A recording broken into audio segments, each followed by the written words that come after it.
Hello guys, good morning, good afternoon, good evening, ladies and gentlemen. Ito yung mga alaala ni young man, athlete Rene Bobet Batermonia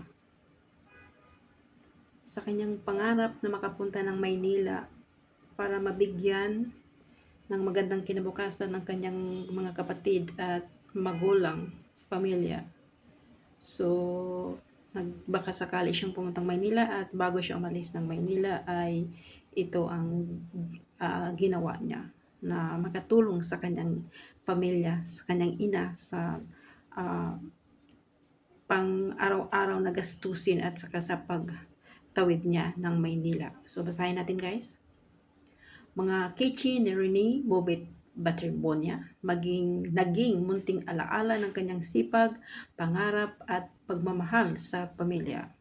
Bago pa man bumiyahe si Rene Bobet Baterbonia patungong Maynila upang ipagpatuloy ang kanyang pangarap sa basketball, tumulong muna siya sa kanyang ina sa paggawa at pagbibinta ng personalized kitchens online ito guys.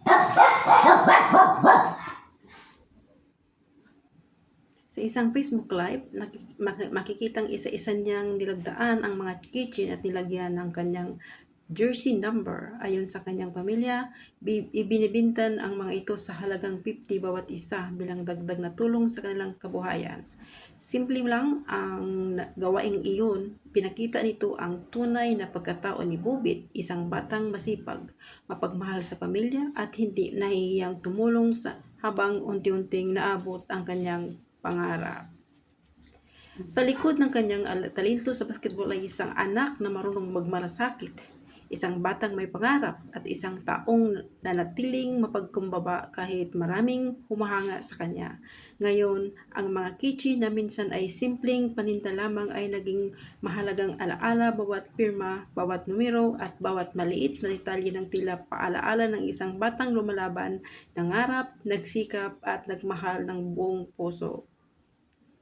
Hindi man niya alam noon ang mounting kitchen ng kanyang nilagdaan ay magiging bahagi ng alaala na iingatan ng kanyang pamilya, mga kaibigan at taga-suporta. Paalam Bubit, maraming salamat sa inspirasyon, kabutihan at pusong iniwan mo sa marami, lalong-lalo na sa kabataang atleta na sana magtagumpay sila at hindi magiging katulad mo balang araw at alam ng buong may kapal na ginamit kanya para sa uh, mga nagdaang mga young athletes na katulad mo ay nasawi sa ganitong mga aktibidad. So, gabayan mo ang iyong pamilya dahil balang araw ay malutas din ang kaso na kinasasangkutan mo kung bakit nangyayari iyon. So, maraming salamat at rest in peace. Mabuhay. Rene Batermonia, Ateneo number 2. Nagbinta ng 50 pesos na kitchen bago malis papuntang Maynila para mabigyan ng kunting tulong ang kanyang ina.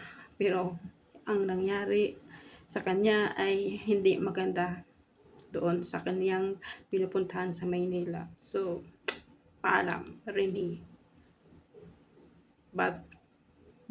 Baterbon niya. MVP ka pa rin sa lahat ng mga kabataan dahil hindi man kita kilala pero nung may nangyari sa iyo doon sa Maynila, araw-araw akong tumulo ang aking luha.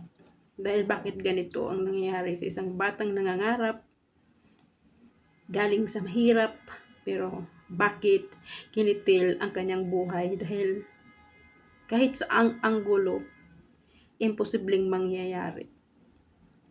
Kahit nagpiin natin ang mga ebidensya, hindi aksidente ang nangyari sa iyo, kundi pinagplanuhan. So yan lang, hindi ako isang eksperto dahil tinutugpi-tugpi ko lang yung mga pinagdikit-dikit ko lang yung mga nakikita kong post sa social media. Talagang hindi po aksidente ang nangyayari. So maraming salamat po. God bless. Rest in peace, MVP Rene Butterbone.